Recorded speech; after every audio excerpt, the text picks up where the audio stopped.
I'm Sam, owner of Restorate, and our mission is to make sure that you have all the information you need to make an informed decision. So what we've got here is a huge range of wood fillers. Now there are so many different types, but each type has quite a specific purpose and all have their pros and cons. So what we're going to do today is go through each one of them and help you understand the purpose, things you ought to know about them, and what also doesn't work well. The two most popular types of wood fillers are the single part and the two part. This is like a styrene single part filler that you use for very small pinholes, any small gaps in woodwork.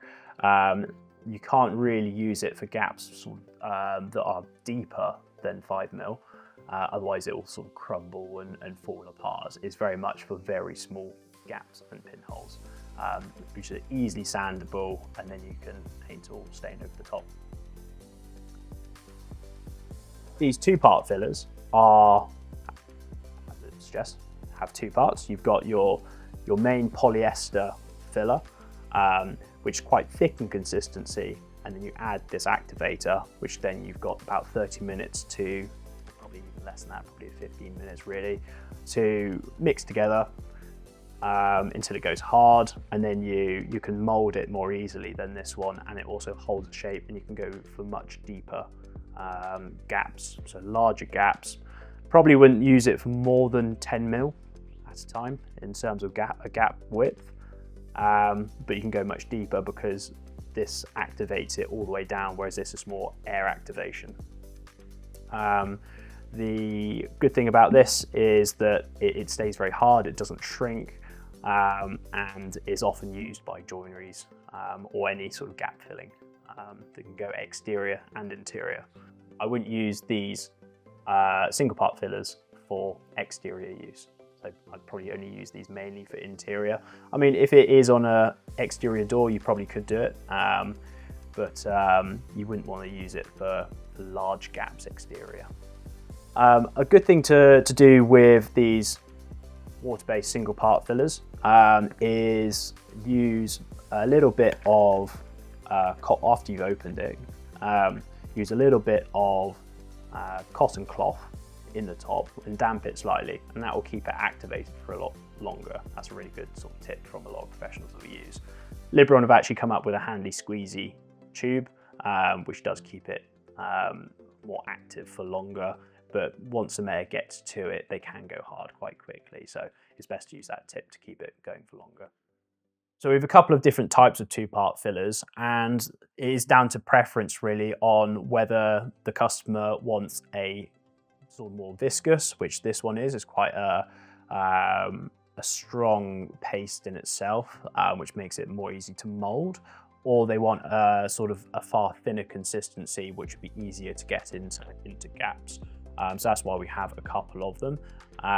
Other customers also like even car body filler, which is really soft, moldable and easy to sand, as a two-part, so that they can sort of mold it into moldings before painting.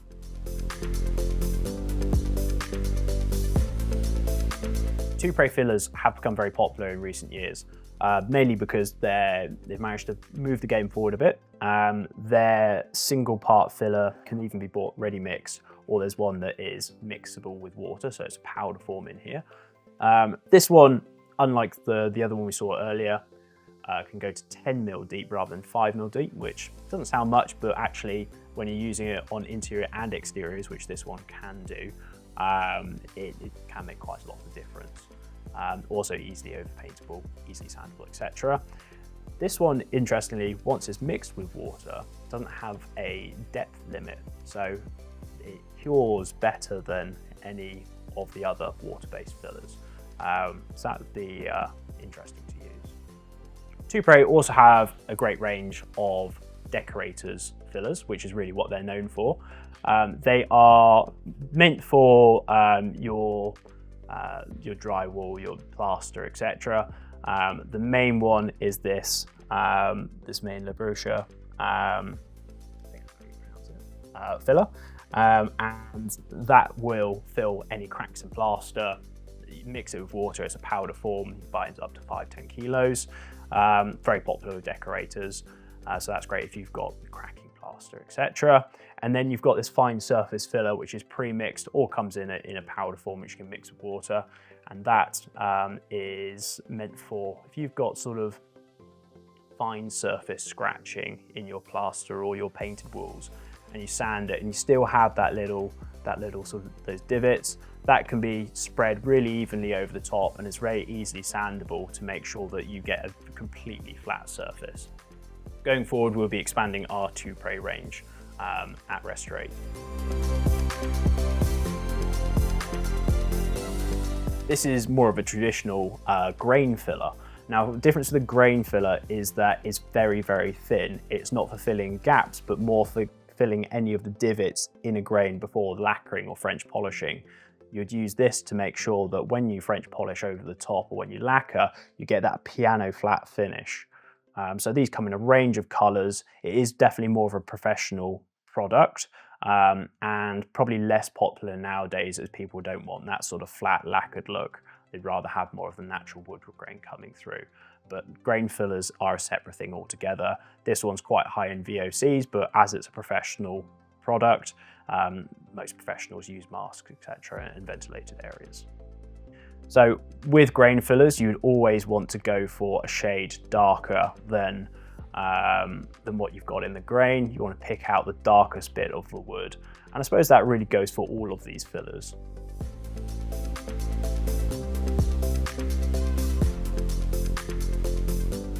Another product from Jenkins is the cellulose-based joint filler for the floors. Mainly this is for floors. Similar to the Bonner mix and fill, you mix it half and half with sawdust, which then you can then push into gaps either in a floor with a blade or in furniture making. Similar to what you could do with a PVA glue, to make sure that you get a seamless finish when you have gaps. The Bonner one is water-based, so very low VOCs, so great for the general public. Same with PVA glue, very low VOCs, mainly water-based. This one does have very high VOCs, so really for professional use only.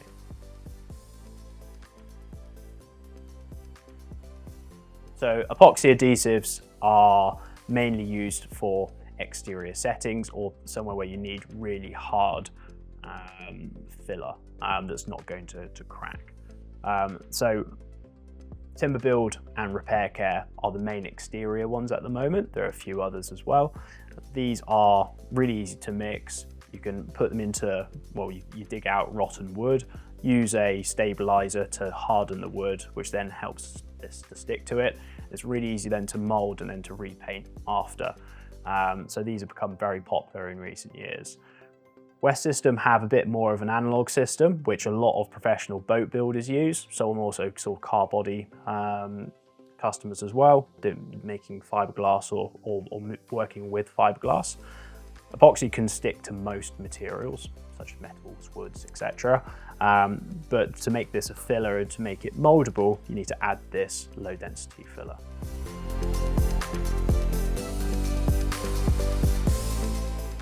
The other favourite for antique restorers and for general maintenance of antiques are wax filler sticks. These can also be used on wood floors or even furniture where you've got very thin cracks that you don't want to use sort of the wood filler. These can be mixed much easier. They look much more natural when you go into the cracks and or sort of woodworm holes or whatever, something similar.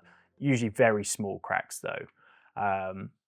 They can be, as I say, they can be melted, you can shave off a little corner, manipulate it in your fingers, push it into the gap, shave off the excess on the surface and then just use wax polish over the top to then blend it in. The good thing about them is that you can mix multiple colors together to almost to match a wood grain. Which is why these little Bryowax ones are really good, because you've got 4 different types in there, 4 different colors, tones. The Liberal ones are more chunky. They're more of a professional product. You can obviously use them, at home as well, but obviously there's quite a lot there to get through. They are also great for if veneer's been lost, chipped off and lost. It blends in quite well with antiques, so particularly the sort of the darker brown products. But a lot of kitchen makers use the white ones for filling in any gaps in kitchen units or where any chips have come off.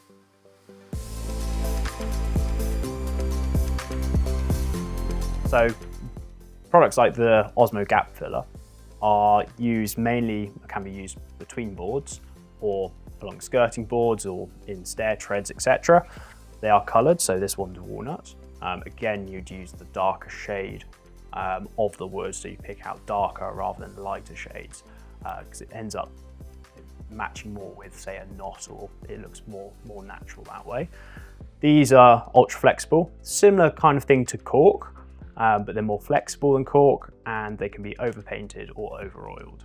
So if you're doing stairs and want to go around skirting with something that's flexible, that's not going to split or not going to crumble over time, this is a great option. What I would say for this one though, if you are using it between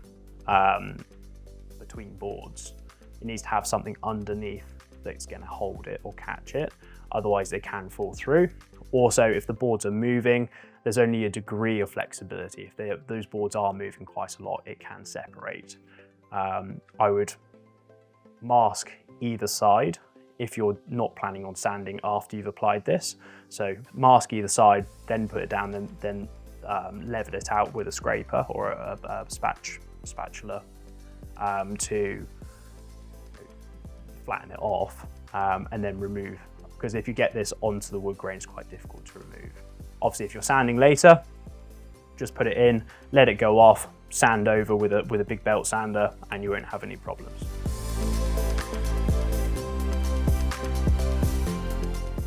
So let's talk about a lot of the frequently asked questions that we get about wood filler. First of all, how do you apply it? We've got a couple of options. A plastic putty knife set is really useful, just for large or small applications.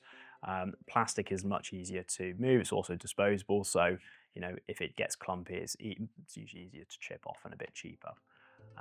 We've also got this ultra flexible set as well. Also, a good thing about plastic is it doesn't score any wood surfaces when you're using it.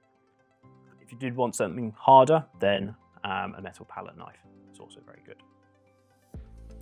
After the wood filler has dried, it's good to sand with a P120. Obviously, if you've got wood finishes that you don't want to sand around it, then be ultra careful, because otherwise you might have to refinish those bits of wood. Once it's fully dry, most fillers are actually stainable, so you can use a dye over the top to dye them closer to the wood around it. That's quite useful before applying a final finish. Also, what we get asked quite a lot is how long do fillers take to dry. Obviously, it depends on the filler. Most of the applications that our customers are using in DIY respect or in general joinery, you're either using the single part for pinholes and small cracks, or the two parts for the larger gaps. They usually take about half an hour to dry, so give yourself about half an hour. You want to keep it away from moisture for at least sort of 5 to 6 hours though. Now, epoxies are very temperature sensitive, but it's always worth leaving a good 6 hours for it to cure properly. Obviously, if the hotter an epoxy, the temperature is around an epoxy, the quicker it'll go off. The colder it is, the slower it goes off. We generally recommend using nitrile gloves while using these, purely because if you do get it in your fingers, particularly the two parts, they can be quite difficult to remove and it'll be under your fingernails for a while. So yeah, wear disposable gloves where you can, which give you a good flexibility on not being too stiff when you need to use tactile movements. So another question we get is, what's the sort of pot life for a wood filler? Usually it's 24 months from the manufacturer date. However, you need to store it above 5 degrees. If it goes below 5 degrees, you can get some formula changes and it doesn't work as well. So we always recommend keeping these in the house rather than outside in the shed where it could get frosted. So there we have it. That's sort of a roundup on general wood fillers. If you've got any questions at all, please don't hesitate to get in touch on info@restorate.co.uk.